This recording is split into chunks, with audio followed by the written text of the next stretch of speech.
Now, as you know, the NPA has now decided not to prosecute government officials implicated in the Life Esidimeni tragedy.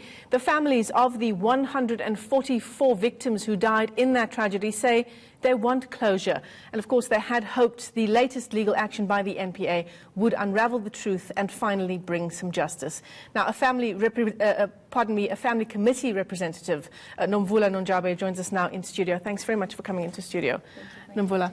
We're seeing a lot of reaction to this decision by the NPA now saying there actually isn't enough evidence to prosecute the government officials that were implicated.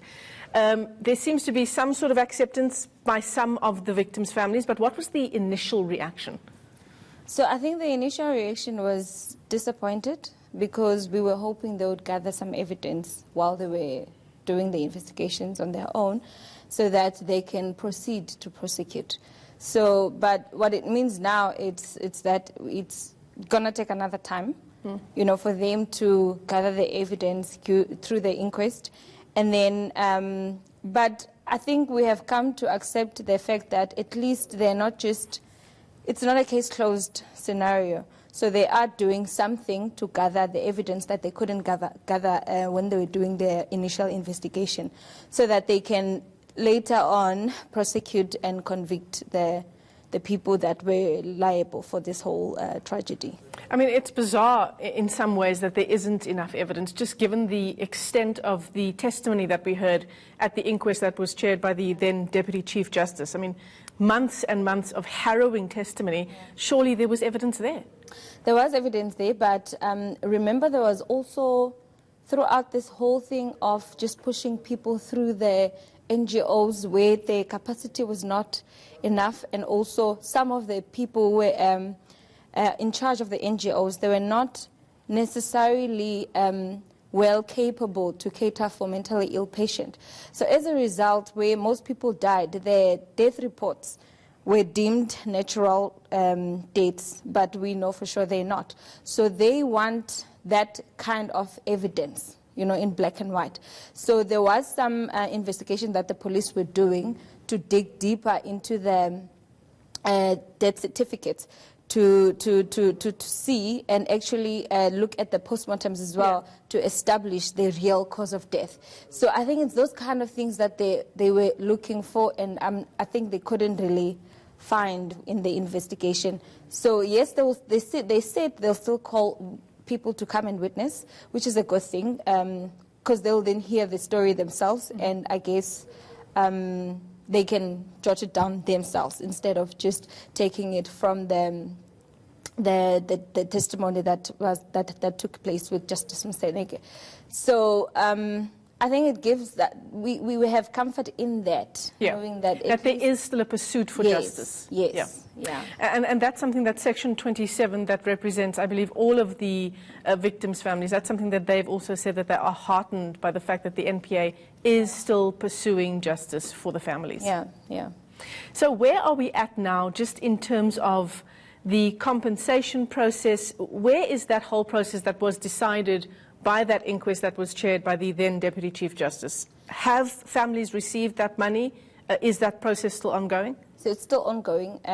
There's still families that are coming through to put in new claims, and there's been different agreements between the families and the government at the moment. And I know they are still continuing to pay some patients, but the process is kind of lengthier than I think it was with Justice Mseneke. It kind of accelerated things because there was a due deadline. Yeah. And I think maybe perhaps something that was missed in there was to sort of say when the new claimants come in, they must be paid within 30 days as an example, because now it takes even longer than that. And I think it still frustrates most of the families. But other than that, there was also more than just compensation, right, from the reward.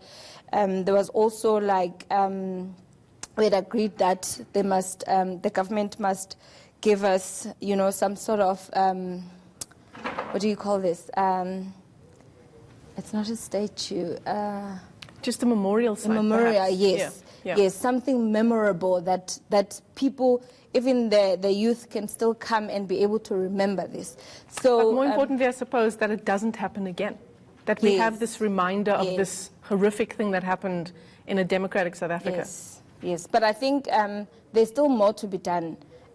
So hospitals still need to be refurbished, or they actually need to build more new hospitals. I think at least in every city in a province, there must be a mental hospital, because it becomes a struggle if you experience this thing for the first time and you have to take your loved one to a general hospital. They don't do much, and you don't get the diagnosis earlier. And it's not specialized care, I suppose. No, it's not specialized care, and the diagnosis comes in later, which also prolongs the healing process. And whereas if you were to go straight to a mental hospital, you would be able to get the diagnosis at that point in time, and then you would know what the problem is, and they would get the treatment right there and there, the right treatment, not just some sort of just to calm them down for that moment. Just symptomatic treatment. Yeah. Before I let you go, 3 years now since Life Esidimeni, given what the NPA has now decided, are the families settling in for a long road ahead before there's real closure? Yeah, look, we don't have a choice, right, but rather to Has the NPA given a time frame at all? No, not really, but they did kind of warn us that there is a shortage of judges in South Africa. So that's what might drag the process. But as soon as they allocated a judge who can handle this court process, then they will proceed as soon as possible. So we're hoping at least by first half next year that at least it must have started, so that by the time we close the year, at least we know where we're standing, because it's been long enough. Absolutely. Yeah. Well, all the best to you and the rest of the family members there. The Family Committee representative, Nomvula Nonjabe, joining us there in studio. And just to note, we will be speaking to the NPA as well and asking them those pertinent questions, chief among them, just how long will this process take, and when will the families of the victims have closure?